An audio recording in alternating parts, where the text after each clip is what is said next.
Hello and welcome to Rajya Sabha Television. You're watching The Big Picture with me, Frank Rausen Pereira.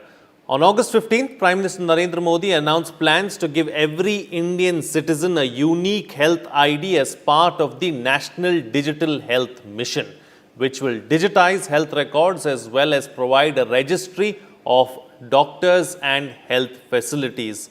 The decision has immense potential to change India's health infrastructure while also raising concerns over privacy and efficient implementation. To begin with, the Health ID will undoubtedly give a much needed technological impetus to a sector that has long been found wanting, more so amid the ongoing COVID-19 pandemic. However, unlike Aadhaar, the Health ID isn't mandatory and is only one of the components of the mission, which the government reckons will go a long way in providing universal health coverage to over 1.3 billion people. The NDHM has been rolled out on a pilot mode in 6 union territories. It comprises 6 areas including Health ID, DigiDoctor, Health Facility Registry, Personal Health Records, e-pharmacy and telemedicine. In this edition of The Big Picture, we will analyze the National Digital Health Mission and data compliance. Joining me on the program today are R.K. Srivastav, former Director General, Health Services, Government of India, D.K. Agarwal, President, PhD, Chamber of Commerce and Industry, and Jitin Jain, Digital Technology Expert. Thank you to all my guests for joining me on this edition of The Big Picture. All right, Dr. Srivastav, I'd like to begin the program with you. Let's first analyze and understand the scope and also the salient features of the National Digital Health Mission. Let me share with you the background of National Digital Health Mission. It is not like this that one fine morning it has been announced like this. The work on the National Digital Health Mission started with the National Health Policy 2017, wherein it was clearly mentioned, keeping in mind the World Health Assembly resolutions about the digital health, which was also the same year, that the digital technology are to be integrated within the healthcare system. And thereafter, there were year after year changes going on globally as well as nationally. When the national blueprint was prepared somewhere in 2018. At similar time, the national WHO guideline for the digital health program also came. And finally, it culminated into a national digital health mission, which was announced by the Prime Minister with 6 major components, which you have just now mentioned, on 15th August from the Red Fort. Now, the reason why the technology integration was necessary in India is very well explained within the vision component of the National Digital Health Mission. Now, first thing is that all the gaps which are seen in delivery of the healthcare services, it was analyzed and found very clearly that all these gaps can be very well addressed by the digital technologies. Number 2 was that if we want really to achieve the universal health coverage, all these technologies should be tested, standardized, and thereafter integrated within the delivery system in a mission mode. So this vision was very clear how it can go forward. And if you look at the components which are there in the digital health coverage, ultimately, they say that it should be efficient, it should be accessible, it should be inclusive, it should be affordable, it should be timely, and it should be safe also. And it should create large amount of the database, lot of informations, and create good infrastructure. Now look at all these things, keeping in mind the 6 major components which are spelled out in the Digital Health Mission. We feel that Digital Health Mission is one thing, if it is properly handled, properly integrated into the National Health Mission, it will lead not only for development of quicker quality delivery of the services, but also create such a large database, which is in this mission a patient-owned database, ultimately going to jail on the basis of informed consent into the East.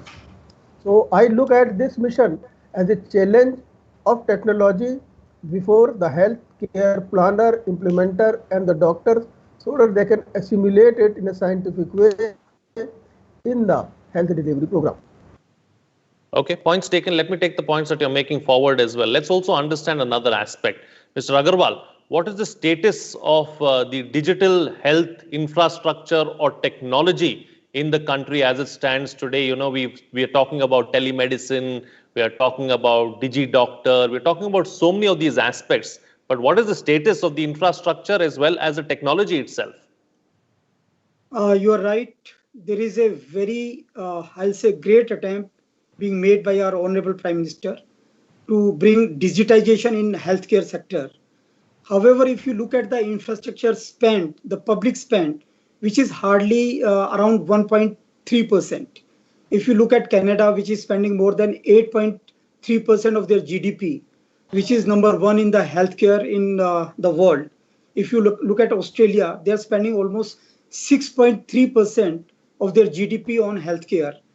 But in case of India, we have, as per one report by US, one agency, that we are short by 6 lakh doctors. We have a patient-doctor ratio of 1:1456, which is, by any standard, we are lacking in infrastructure. And though the Atmanirbhar Bharat Abhiyan, it also talks about creating a wellness infrastructure in all our towns and district level. But the fact is that if you look at the overall health infrastructure, we are lacking substantially. But as the silver lining is that the government is talking of increasing this infrastructure, the spend on infrastructure by almost 2.5% by 2025 of the GDP. So that gives us comfort. But if I talk about this National Digital Health Mission, this is going to be a game changer in the sense that data is the new oil. And as Mr. Srivastav rightly pointed out, that this would create a huge database. And if we have that kind of a database, if we can make sure that these data are not, the data security and privacy is maintained, and if we can anonymize these data, and these data can be put then to various analysis, and the concept of national data sandbox and national data stack, which is, the sandbox can be used for testing various products, number of research can be carried out, the pattern of diseases which are there, they can be looked at, and any pandemic which is going to happen, the early signs, early warning signals can be given. And similarly, the data stack, which can be used by the insurance agencies to devise good products, which can be used by health facility providers to create the suitable systems, infrastructure, and by the policymakers to create suitable infrastructure. I think the data creation is very, very substantial benefit which we are going to get. However, the concern of privacy and confidentiality, how we process the data safely and securely, how individual data is not being disclosed even by accident. I mean, these are the things which are going to be very important. And I believe that this is a draft. So there are a number of suggestions which are going to come. The date of the submission of draft has been extended from 3rd of September to 10th of September. So I'm sure that people would have a lot of time, and these suggestions are going to be, of course, very important for making a suitable policy. Absolutely. Okay, let me take the points that you're making forward with Jitin. So Jitin, there's no doubt that data is the new gold, and just like how gold is mined, we've seen mining of data as well, and many a times by unscrupulous, identities. So what about data compliance? What about privacy and all of these other issues? See, the data privacy law in India is still under consideration with the parliamentary committee, standing committee. So whatever we have as a right to privacy or right to data privacy is through the judicial pronouncements of Supreme Court orders.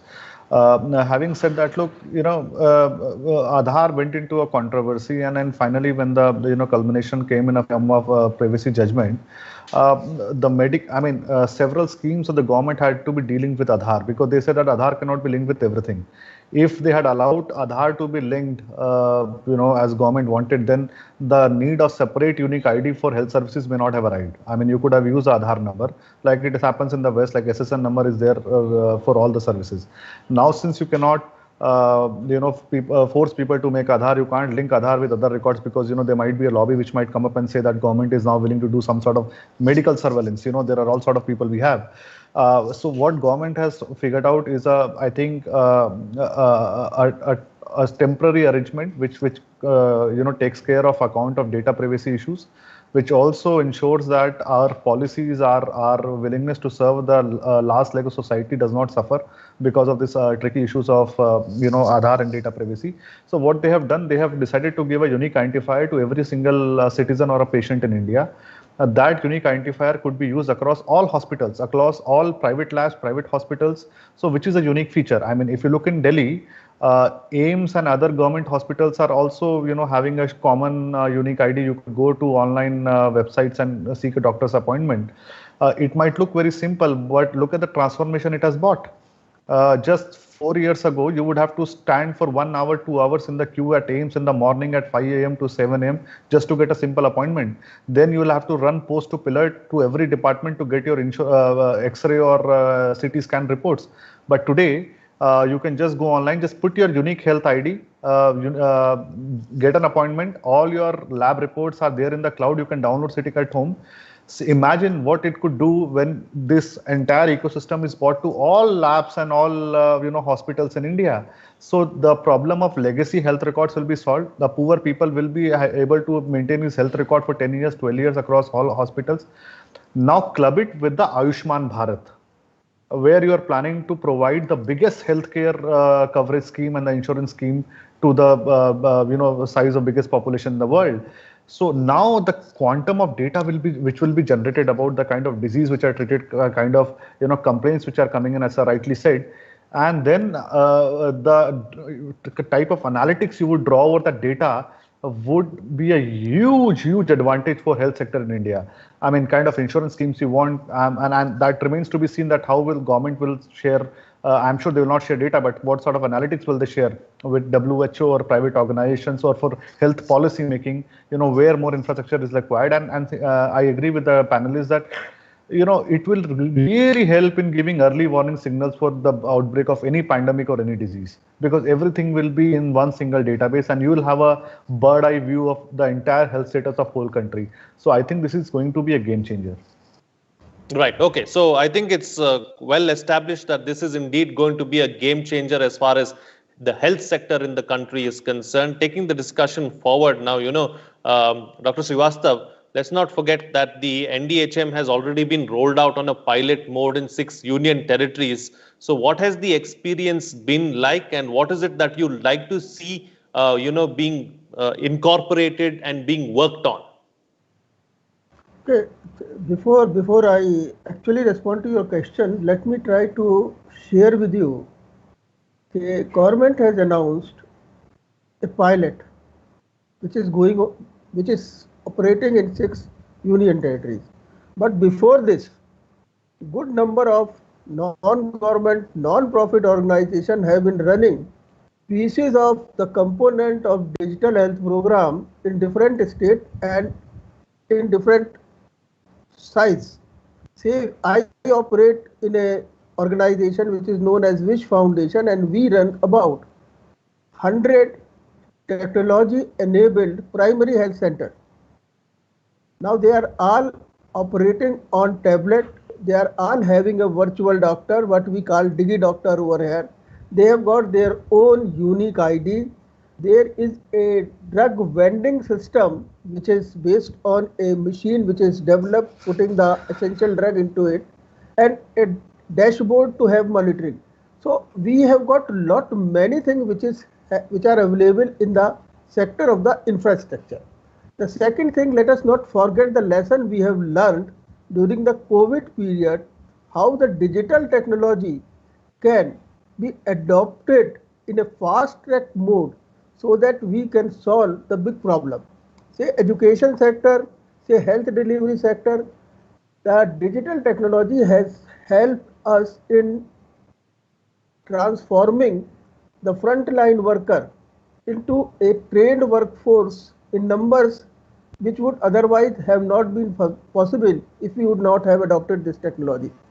By keeping these two things in the mind, let us look at the pilot, the 7 pillar of the pilot which we are trying to work out and try to establish some type of sanctity to it at the end of completion of the pilot. Now, unique ID is one thing. There are legal and there are personal debate on it. And I hope whatever type of formulation the NHA is going to adopt for this unique ID is ultimately going to harmonize an acceptable unique health related ID which can gradually go into the system. The second is the DigiDoctor. The DigiDoctor is something which has got different type of understanding in the eye of ordinary user. Some find it a telephone consultation, some find it a virtual doctor trying to consult, some find it a basic information in the primary health care, some find it as a type of specialist consultation. Other says that with consultation we can transfer our investigations, graphics. So it has got different type of connotation. The second thing about the DigiDoctor, it will be able to identify the digital segment of various DigiDoctors which are available there within the pilot states. The third thing is the PHR, the personal health record. Now, personal health record is entirely different from the EHR. It is a citizen-owned record.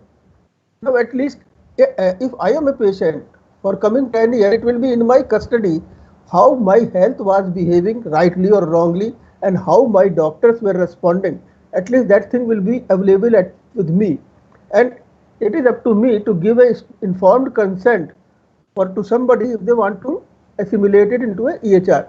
That system will also work out. Sure. Now, if we look at these 2 or 3 systems, and then lastly the e-pharmacy. E-pharmacy at present is not within the system, but there are various type of techniques which are being used. If you look at Jan Aushadhi, if you look at other type of system which are there, they are operating the same way.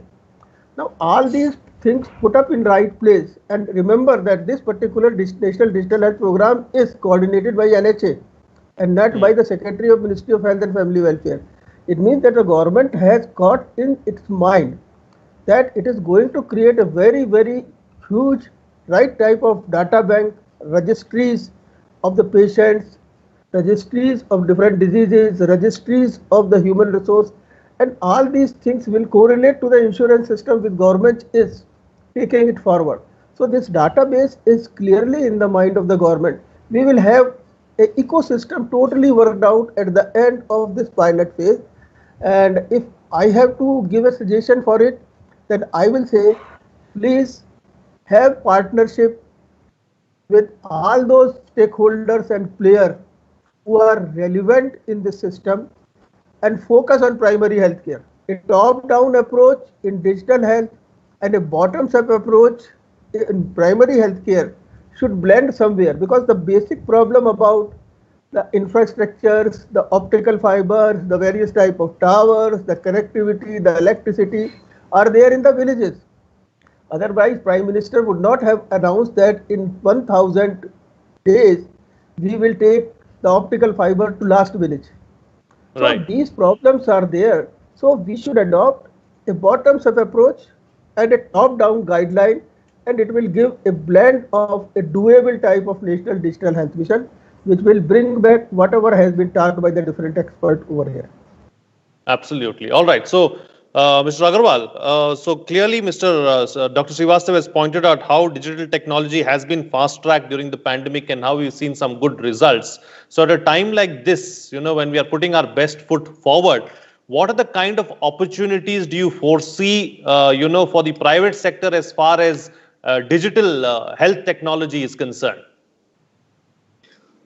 See, there have been a number of startups which were struggling, but Now they would register with this platform, and then the number of opportunities will arise for these companies. And once we create a digital ecosystem, and once we are part of the entire digital health mission ecosystem, I'm sure that the requirement of health infrastructure, the requirement of healthcare facilities, the requirement of doctors, and the access to patients, access to even the rural population, which otherwise would not have come to those doctors, to those facilities, to those e-commerce platforms. Now everybody would have that access.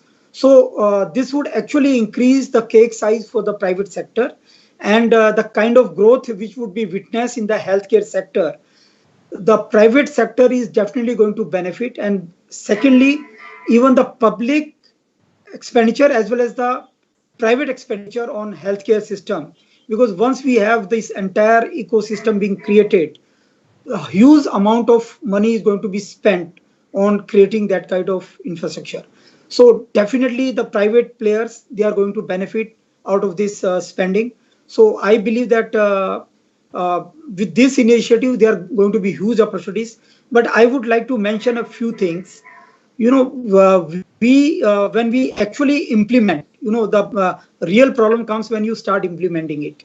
So there are small clinics, there are doctors who might not have that kind of infrastructure. So if there is any updation of data which is not right, you have to also see that the customer's data is being updated rightly.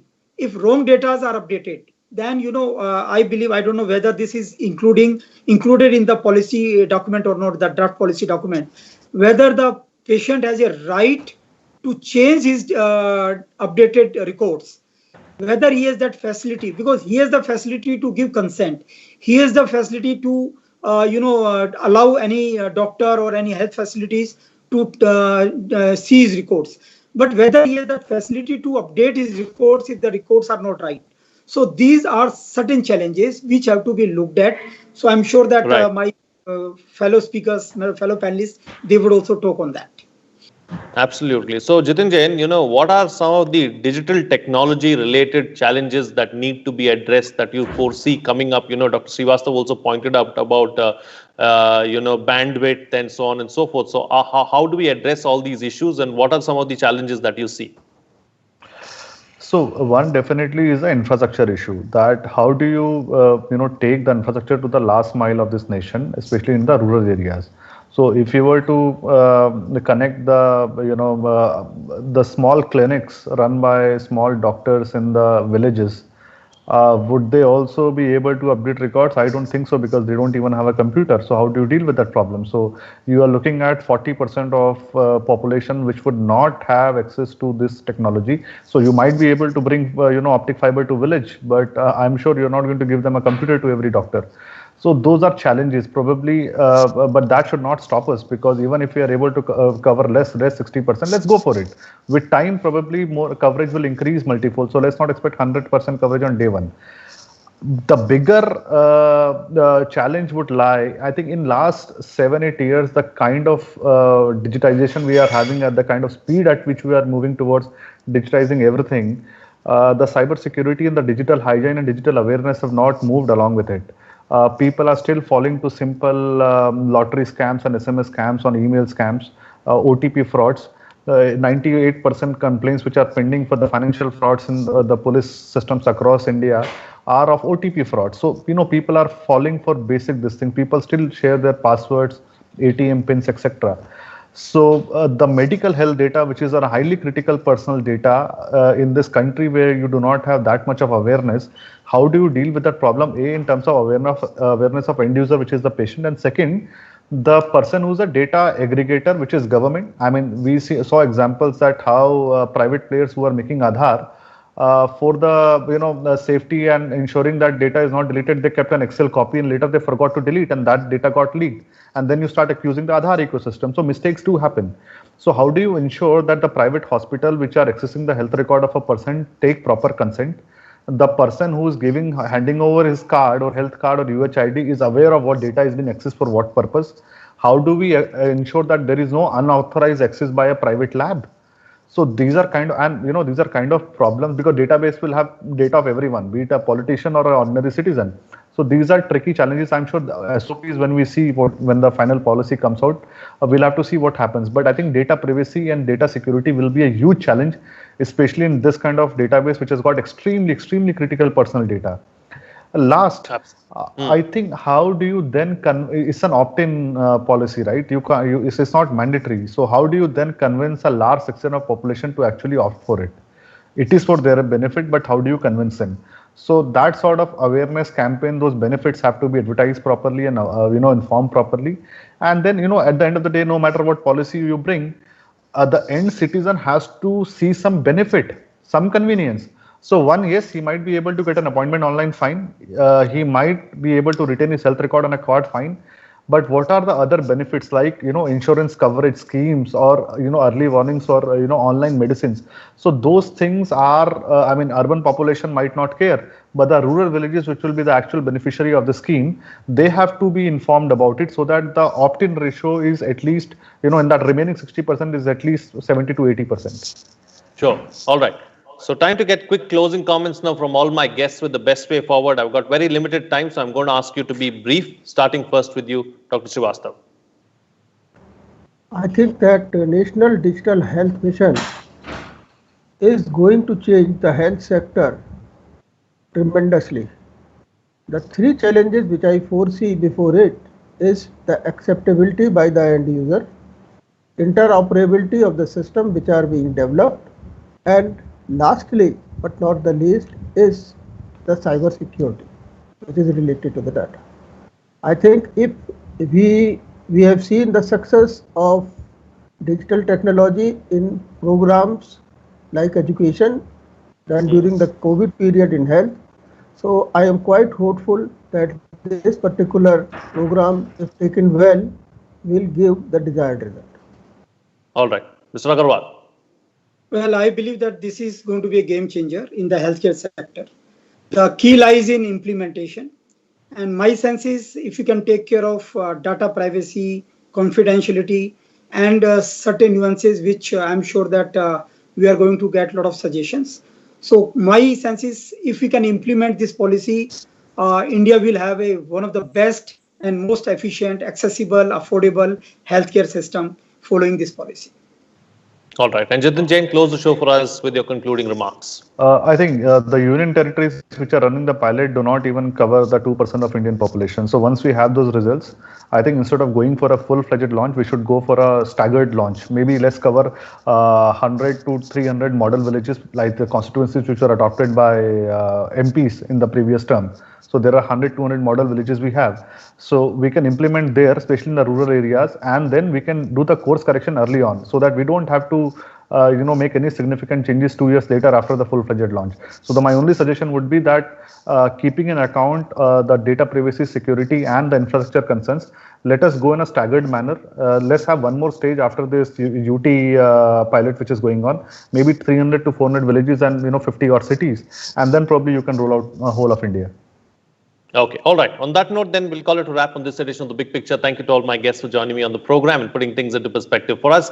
What's coming out of this discussion is that it is not something that has been worked out overnight. That is the National Digital Health Mission. The mission itself is something that has been in the works for several years now. The aim of the mission is to address issues in the health sector through digital technology. Digitizing health is a game changer and will be a big boost for the digital technology sector. But data compliance and data privacy is a major concern that needs to be addressed along the way. Digital technology has been fast-tracked during the pandemic and has shown great results. It has helped the frontline warriors carry out their work more efficiently. Infrastructure and last-mile connectivity is going to be another big challenge, but we should not let that be a deterrent. We should go with what we have and make the most of it. With that, it's a wrap. See you again next time.